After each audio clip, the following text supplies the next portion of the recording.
Assalamualaikum warahmatullahi wabarakatuh dan selamat sejahtera saya ucapkan kepada Dr. Syahrul dan juga kepada rakan-rakan seperjuangan saya. Nama saya Nur Aliza Syarina binti Asri Syafiq, memegang nombor matrik 15534 dan dari Pusat Pengajian Sains Perubatan. Pada hari ini, saya akan membentangkan sedikit sebanyak isu kemiskinan haid. Sebagai pembukaan kepada pembentangan saya, ingin saya nyatakan definisi tajuk saya iaitu kemiskinan haid. Jadi, berdasarkan sumber yang diperoleh daripada Kamus Dewan Edisi keempat, perkataan kemiskinan dapat didefinisikan sebagai perihal miskin, kekurangan atau kepapaan. Manakala, perkataan haid pula dapat didefinisikan sebagai darah kotor yang turun setiap bulan, biasanya berselang 28 hari daripada rahim perempuan yang sudah akil baligh. Dan melihatkan kepada gambar yang telah saya sertakan dalam slide saya, sememangnya aspek kemiskinan dapat memberi kesan kepada pengurusan haid seseorang itu, yang mana menurut Dr. Fatimah Al-Attas, iaitu seorang pensyarah dan pengkaji dalam bidang sosiologi di UIAM, kemiskinan haid adalah sebenarnya terjemahan terma dengan izin period poverty yang merujuk kepada kekangan dalam menguruskan haid yang banyak berkaitan dengan aspek kemiskinan. Dalam konteks Malaysia, sebenarnya terdapat dua golongan yang terjejas dengan isu kemiskinan haid, iaitu wanita dan kanak-kanak miskin bandar dan juga gelandangan, yang mana menurut kajian yang telah dilaksanakan oleh Kementerian Pembangunan Wanita, Keluarga dan Masyarakat, di sekitar ibu negara sahaja terdapat sebanyak 13.1% remaja perempuan dan wanita yang terdiri daripada kumpulan B40 yang menyatakan bahawa mereka tidak mampu membeli tuala wanita berikutan harga yang sangat mahal. Sebenarnya, sebelum seseorang itu dapat diklasifikasikan sebagai mereka yang mengalami masalah kemiskinan haid, terdapat 4 elemen asas dalam pengurusan haid yang harus diambil kira. Dan elemen-elemen ini termasuklah elemen pendidikan, yang mana untuk seseorang itu dikira bebas daripada isu kemiskinan haid, dia haruslah mempunyai pendidikan yang cukup tentang kebersihan reproduktif dan pengurusan haid.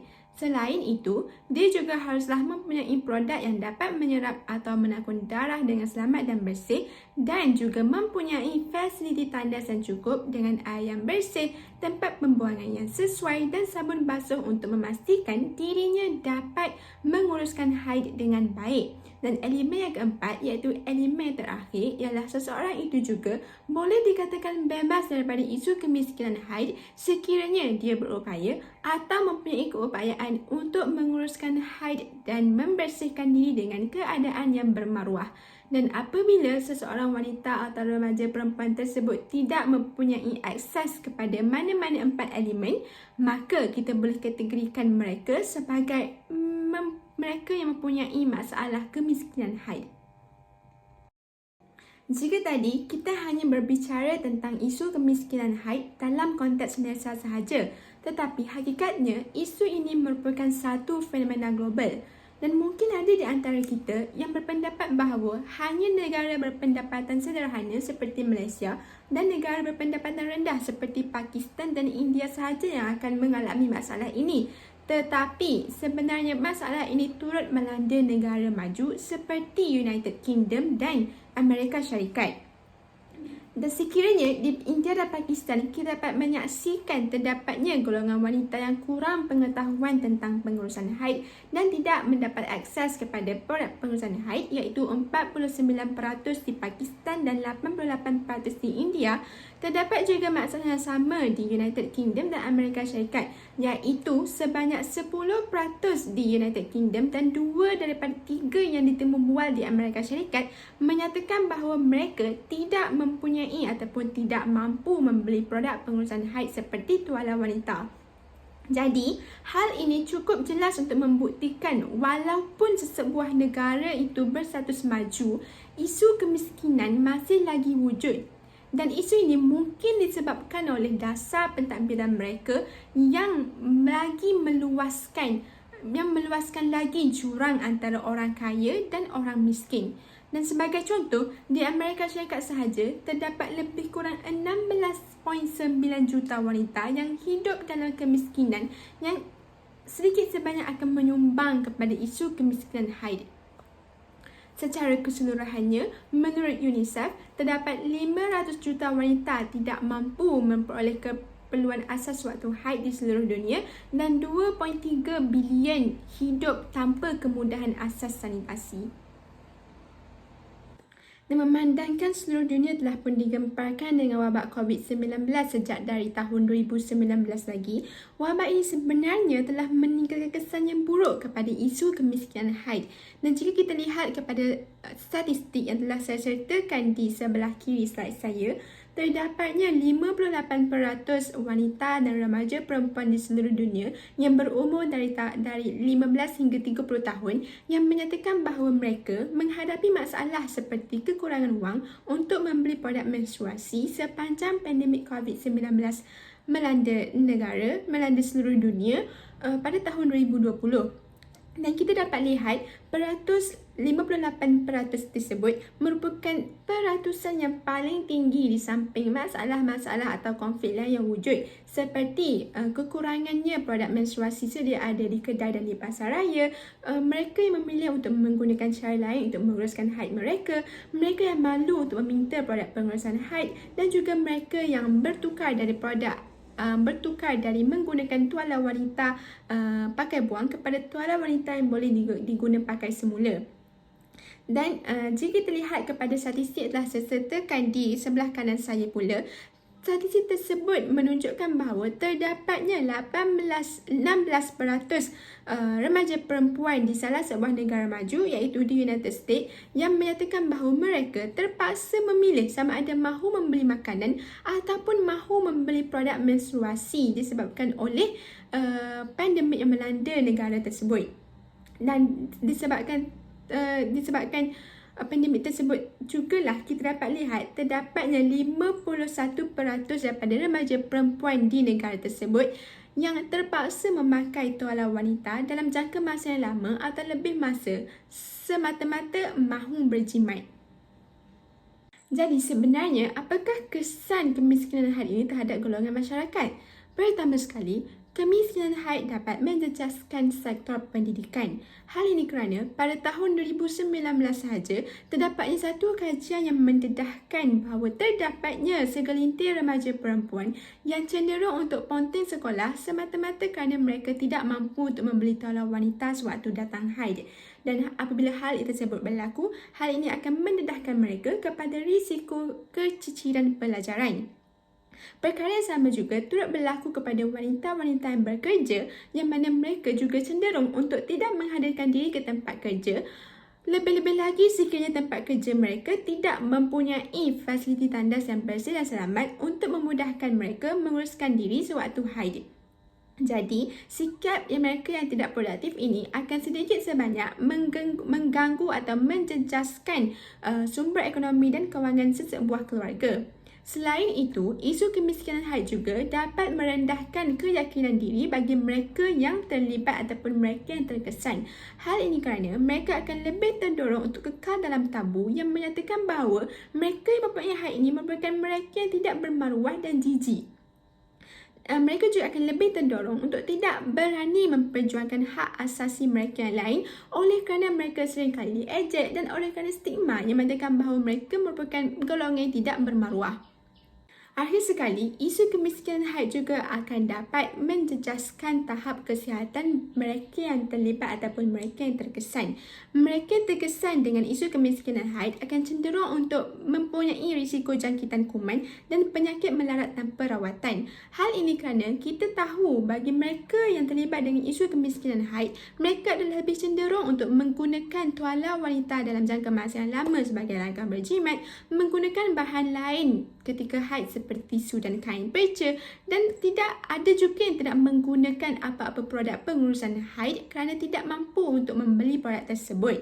Dan sekiranya seorang wanita tersebut menggunakan tuala wanita yang dibiarkan dalam tempoh masa yang lama, wanita tersebut boleh terdedah kepada risiko jangkitan kuman kerana kuman ataupun bakteria dapat membiak dengan cepat dan banyak di atas tuala wanita. Dan sekiranya hal ini berlaku, jangkitan kuman akan dapat menjangkiti organ reproduktif wanita dan seterusnya akan menggalakkan pertumbuhan dan pembiakan pelbagai organisma yang dapat menyebabkan iritasi, kegatalan dan jangkitan pada tiub falopio sehingga boleh menjejaskan kesuburan wanita. Dan apabila kesuburan wanita tersebut terjejas, hal ini akan mengganggu ataupun mempengaruhi kadar kelahiran di negara kita. Dan jika ataupun sekiranya kadar kelahiran di negara kita merosot, impaknya kita tidak akan boleh menggantikan tenaga kerja baharu dan negara tidak akan dapat membangun dengan cepat. Malah kita akan terus bergantung kepada pekerja asing dari negara luar. Dan kita sebenarnya boleh mengambil iktibar dengan melihat kepada negara-negara Eropah ataupun Jepun yang mana kebanyakan daripada penduduk mereka terdiri daripada warga emas dan hal ini telah menyebabkan produktiviti negara mereka terjejas. Hal ini kerana kerajaan mereka terpaksa menanggung kos kehidupan mereka iaitu warga emas. Namun warga emas tersebut tidak mampu memberikan pulangan kepada ekonomi negara.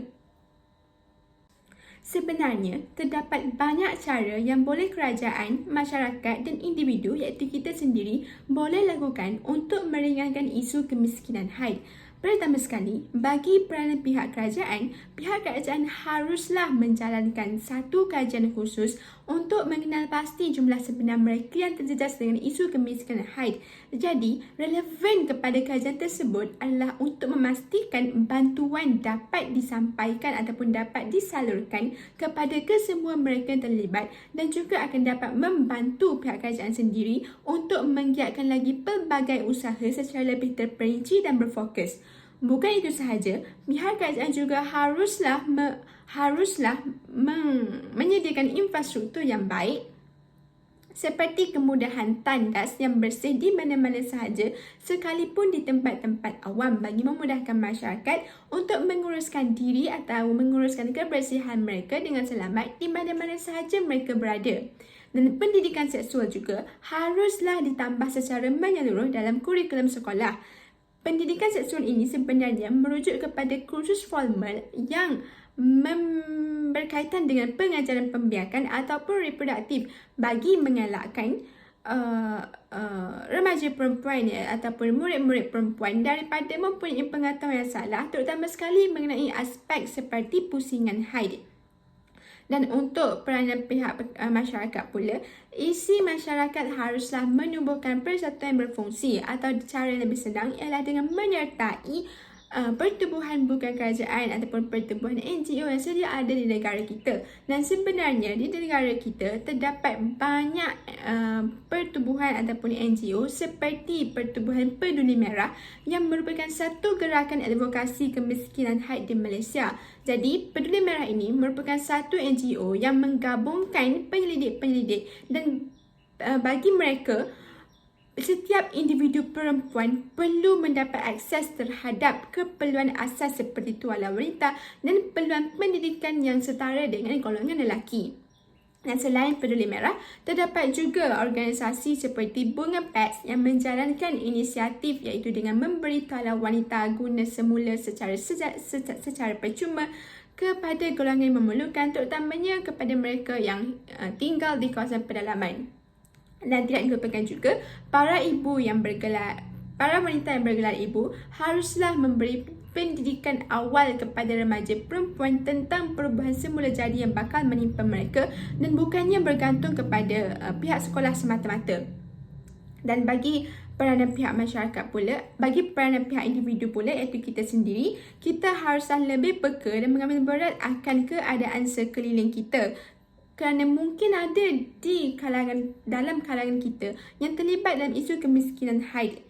Dan selain itu, kita juga haruslah menggunakan platform media sosial seperti Facebook, Instagram, bahkan Twitter untuk menyebarkan kesedaran berkaitan isu kemiskinan haid. Dan hal ini sebenarnya telah dilakukan oleh saya dan rakan-rakan dalam kursus khidmat komuniti di USM Kementerian di mana kami menggunakan Twitter rasmi, akaun Twitter rasmi kursus khidmat komuniti Yayasan Kubang Kerian dengan menyediakan ataupun dengan menyalurkan informasi dalam bentuk infografik menarik dan kuis berkaitan dengan kesedaran isu kemiskinan haid selama 7 hari berturut-turut.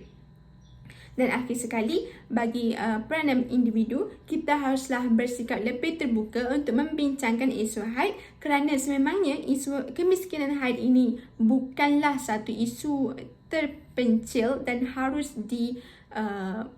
dibincangkan dalam kelompok yang tertentu sahaja. Ingin juga saya berkongsi tentang Hari Kebersihan Menstruasi atau dengan izin juga disebut sebagai Menstrual Hygiene Day atau singkatannya MHD atau MHD yang diperingati pada tanggal 28 Mei setiap tahun. Dan sebenarnya tanggal 28 Mei dipilih kerana nombor 28 itu datang daripada fakta kitaran haid yang umumnya berlaku setiap 28 hari. Manakala bulan Mei dipilih kerana kita tahu bulan Mei merupakan bulan kelima dan nombor 5 tersebut merujuk kepada bilangan hari kebiasaan haid datang pada setiap bulan. Dan gambar yang saya sertakan di bahagian atas slide saya merupakan logo Hari Kebersihan Menstruasi di mana kita semua boleh lihat terdapatnya lingkaran bulatan seperti gelang yang mana sekiranya bulatan kecil tersebut dihitung, terdapat 28 bulatan kecil dan 5 bulatan bertanda merah. Dan Hari Kebersihan Menstruasi ini dianggap sebagai platform untuk mengetengahkan isu-isu berkaitan haid dan kesihatan reproduktif wanita di serata dunia. Dan berikut merupakan garis masa gerakan Hari Kebersihan Menstruasi yang telah diasaskan oleh Pertubuhan Kesihatan Sedunia ataupun WHO sejak tahun 2014 lagi. Dan pada awal pengasasannya, terdapat progres terhadap pendidikan tentang kebersihan menstruasi yang menggunakan tanda pagar dengan izin Action for MH Education. Jadi, progres ini telah pun dijayakan oleh 310 badan organisasi di 134 negara. Dan selain penekanan terhadap pendidikan, terdapat juga 36 negara iaitu Australia, Perancis, India, Kenya, Nepal, Scotland dan Afrika Selatan serta UK dan banyak lagi negara yang juga telah tidak mengenakan cukai terhadap produk menstruasi seperti tuala wanita. Dan selain tidak mengenakan cukai, negara-negara tersebut juga turut menyediakan produk menstruasi secara percuma di sekolah dan di institusi-institusi awam. Dan jika kita bergerak maju ke hadapan, terdapat juga progres terhadap pemerkasaan infrastruktur yang menyokong kebersihan menstruasi seperti penyediaan infrastruktur fasiliti tandas dan selamat di sekolah-sekolah.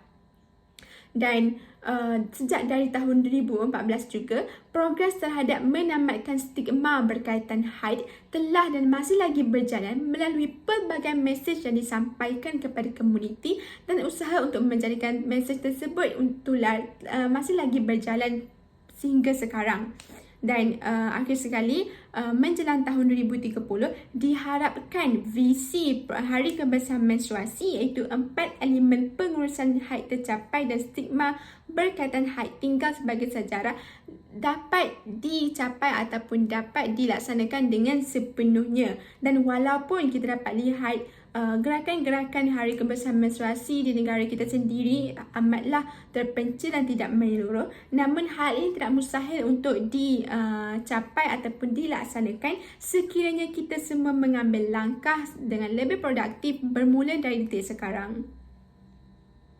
Berikut merupakan sumber-sumber rujukan yang telah saya gunakan sepanjang menyediakan slide pembentangan saya pada hari ini. Jadi saya kira itu sahaja daripada saya. Sekian, terima kasih.